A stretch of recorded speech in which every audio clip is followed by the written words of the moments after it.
Wife है, वो नहीं चाहती कि उनके कपड़े किस तरीके से गंदे हो, उनके शूज किसी तरीके से गंदे हो। वो पर्सनालिटी डिपेंड करता है आपका जैसे वर्क है। आप अगर आपका जूता गंदा भी आप साफ करोगे आप चलो। लेकिन कई ऐसे बंदे होते हैं जो चाहते हैं मेरे जूते पे जरा से भी निशान नहीं आना चाहिए। इंडिया में बहुत बड़ी पॉपुलेशन है जो इस तरीके के शूज खरीदना चाहती है, जो इस तरीके के जूते पहनना चाहती है, जिनके शूज गंदे ना हो किसी भी पार्टी में या किसी भी तरीके से जाने के बाद। तो ये प्रोडक्ट्स उन लोगों के लिए है जो ये सब चीजों को चाहते हैं कि गंदा ना हो।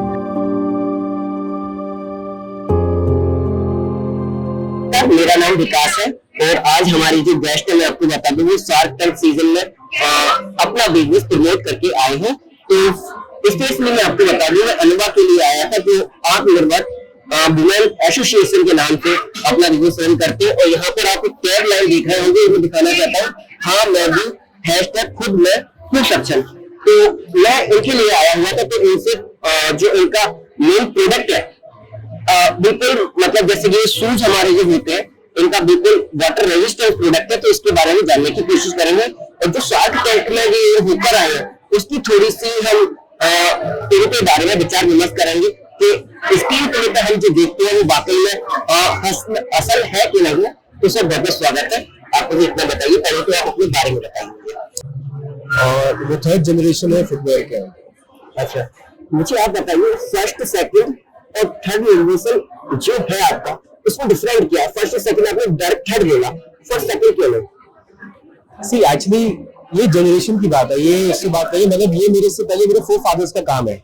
वो काम करते आए और आज हम उस काम को आगे बढ़ाने की कोशिश कर रहे हैं। जो वो जिस मकाम तक पहुंचाया है उसको हम आगे ले जाने की कोशिश कर रहे हैं। अच्छा, तो आप मुझे बताइए कि आपकी शार्क टैंक की जर्नी कैसे रही और वहां तक कैसे पहुंचे? ये एक्चुअली बहुत इंटरेस्टिंग स्टोरी है। वो ये मेरा क्वेश्चन नहीं है, ये लोगों ने मेरे को मैसेज किया कि आप वहां जाइए और आप लोगों से पूछ के आइए। ये एक्चुअली बहुत इंटरेस्टिंग चीज है कि जब हमारी मैरिज हुई थी तो मोनिका ने एक बार मुझको बोला कि मयंक तो क्या मेरे को कुछ काम करना है, मैं क्या कर सकती हूँ। फिर हमारे को बड़ी सारी चीजें सोची, बिकॉज मोनिका ऑलरेडी टीचिंग का जॉब कर रही थी मैरिज से पहले। तो हमने कहा कि आप वो कर लीजिए चाहे तो, बट उनको एक जज्बा था कि नहीं मुझको एक बिजनेस करना है। तो फिर हमने ये सोचा कि हम ऑलरेडी ऑफलाइन स्टोर में कर रहे हैं तो उसको क्यों ना हम ऑनलाइन लेके जाए। एक बड़ा पूरा इंडिया का वास्ट मार्केट खुल जाएगा, उसको हम कनेक्ट करते हैं, उसको बनाते हैं। तो एक दिन हम एक पार्टी में गए थे तो वहां पे मोनिका के फुटवेयर गंदे हो गए। फेमस चीज होती है हिंदुस्तान में ना, दही पापड़ी पकौड़ी खाने चले जाते हैं लोग। तो वहां पे वो खाने गए और वो उनके ऊपर एक चटनी गिर गई और वो जूता गंदा हो गया। अच्छा, तब हमको एक आइडिया आया कि मोनिका ने बोला क्यों ना मयंक हम ऐसा जूता बनाए जो गंदा भी ना हो और पानी का असर भी ना हो। अच्छा, तो ये हम 2 साल मेहनत किए, बहुत सारे प्रोटोटाइप्स बनाए, बहुत सारी इसमें मटेरियल्स का इसमें किया, टेक्नोलॉजी इसके अंदर हमने यूज करी। और उसके बाद मेरे ख्याल से 2021 में करीब फरवरी में ये हमारा प्रोडक्ट फाइनली बन के आया जो कि ये पूरी चीजों को पार कर पा रहा था। आप मुझे ये बताइए जो नॉर्मल आप जूता पहने हैं जी जी मैडम, क्या डिफरेंस है? कौन सा प्रोडक्ट है, फैब्रिक कौन सा है, आपका अपर कौन सा है, लेयर कौन सा है और साइड कैसा है, वो आपको दिखाना। सी हमारा प्रोडक्ट और आपका प्रोडक्ट बिल्कुल सेम है। अच्छा, आपको कुछ भी फर्क नहीं पता लगेगा कि मेरा प्रोडक्ट कौन सा आपका प्रोडक्ट कौन सा है। अगर मैं दोनों शूज को साथ में रख दूंगा और पहचान भी नहीं पाएंगे ये कौन सा ये कौन सा है। अच्छा, यही एडवांसमेंट, यही चीजों का फायदा जो हमारी जनरेशंस जो बिजनेस में थी, जो फुटवेयर में थी, उस चीज का बेनिफिट हमको मिला और हमने उसको डेवलप किया। अगर आप मेरे प्रोडक्ट को अभी भी अपने हाथ में लेंगे और दूसरे प्रोडक्ट को अपने हाथ में लेंगे तो वो दोनों चीजें आपको सेम दिखेंगी, बट उसका जो स्पेशलिटी है वो अलग है। अगर मैं आपको एक बताता हूँ, जैसे स्पोर्ट्स शू पहनते हैं, स्पोर्ट्स शू में क्या कलर खरीदते हैं? ब्लैक। और लेडीज क्या खरीदते हैं? White, pink. तो ये लाइट की जैसे ये शौक होता है उनका कि हमको लाइट कलर्स पहनने हैं, हमको ब्राइट कलर्स पहनने हैं। जेंट्स में भी आजकल ट्रेंड आ गया व्हाइट कलर्स पहनने का।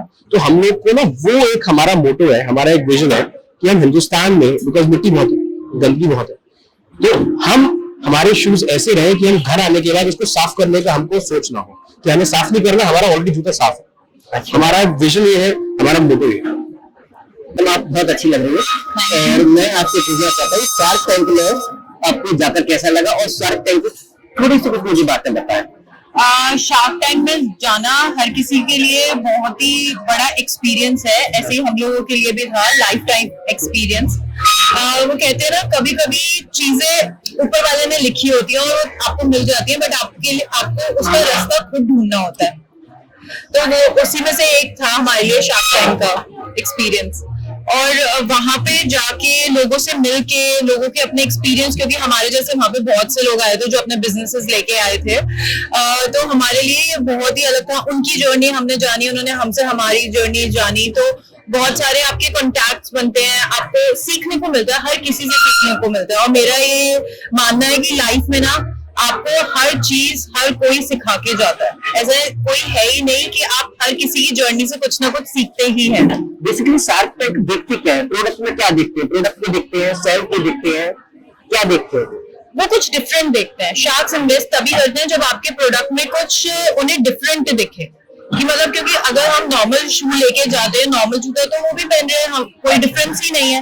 हम लेके गए जेनेसिस कलेक्शन, जो कि हमारा कलेक्शन है स्टेन फ्री और वाटर रेजिस्टेंट, तभी उन्होंने हमें चांस दिया कि हम अपीयर हो one of the famous investors के आगे। सर आप मैडम मुझे बताइए, आपके शूज को किस कैटेगरी के लोग खरीद सकते हैं, क्या कॉस्ट होती है उसकी?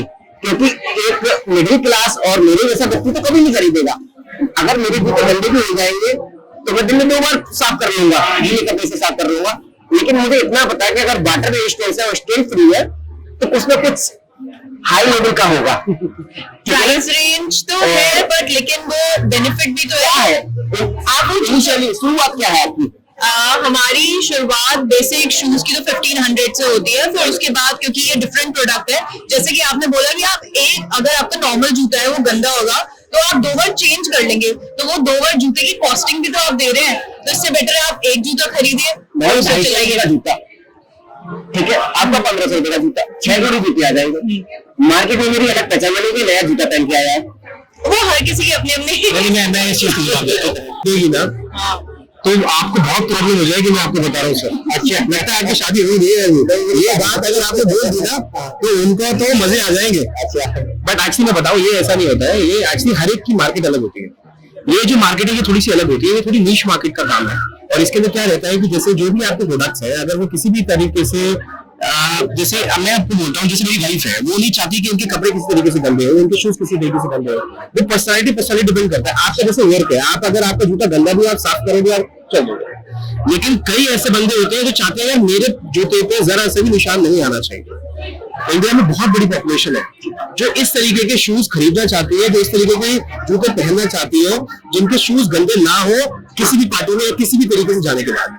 तो ये प्रोडक्ट्स उन लोगों के लिए है जो ये सब चीजों को चाहते हैं कि गंदा ना।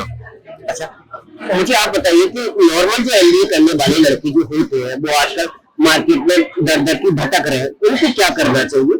जो नॉर्मल एमबीए कर रहे हैं या कर चुके हैं, जो आगे और कराएंगे भी, उनको क्या करना चाहिए? जैसे आपने कोई प्रोडक्ट बना लिया, आपकी बाइक अच्छी मिल गई तो उनका काम बढ़ भी गया, तो आप चाहते हैं कि आप जैसी बाइक सबको ले लें या फिर उसको कोर्ट कचहरी के चक्कर ना जाना पड़े?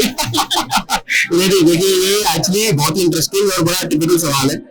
सी आज के जमाने में ना हर एक की वाइफ, हर एक का पार्टनर अच्छा है। मेरे 2 दोस्त हैं, उनकी दोनों की शादी हुई है, दोनों बीवियां दोनों घर पर है। सर देखो, ताली ना एक हाथ से नहीं बचती। और आप ज्यादा हैंडसम है। नहीं देखो सर, क्या होता है, हैंडसम या ना हैंडसम से कोई फर्क नहीं पड़ता। ये आप क्या चाहते हो उस पर डिपेंड करता है।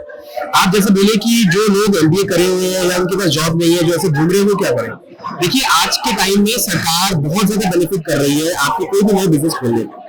आपको बहुत तरीके से मदद मिल रही है, हमने भी बहुत मदद दी है गवर्नमेंट स्कीम्स के अंदर। आपके आजकल अगर आपके पास बिजनेस है, आपके पास एक आइडिया है, तो आप आज हमने इंटरनल फंडिंग अपनी करी, उसके बाद गवर्नमेंट बेनिफिट हमको बहुत हो गए, फाइनेंशियल बेनिफिट बहुत मिलते हैं। तो ऐसा नहीं है अगर मैं कुछ नहीं कर रहा हूँ मैं तब भी धंधा खड़ा कर सकता हूँ। तो मैं सभी लोगों से अपील करूंगा कि आप कुछ सोचिए और उसके लिए मेहनत करिए और आप 100% सक्सेसफुल हो सकते हैं। लास्ट सवाल आपके लिए, आपकी लव मैरिज भी arrange marriage? Arrange marriage. Arrange marriage लोगों को क्या करना चाहिए, लव मैरिज अरेंज मैरिज? यार कुछ भी करना चाहिए, बीबी की यहाँ में हाँ मिलानी चाहिए। अच्छा अगर नहीं मिलाओगे तो दिक्कत बहुत होगी। तो जैसा कि आपने सर को सुना कि आपको जो भी धंधा करना है या बिजनेस सेटअप करना है, नॉर्मली लोगों को गवर्नमेंट से और जो अपना सेटअप है उसको करना चाहिए। और आप चैनल को जरूर सब्सक्राइब करें, बहुत इंटरेस्टिंग सवाल पूछते हैं, आपको भी मजा आएगा देख के सुनकर।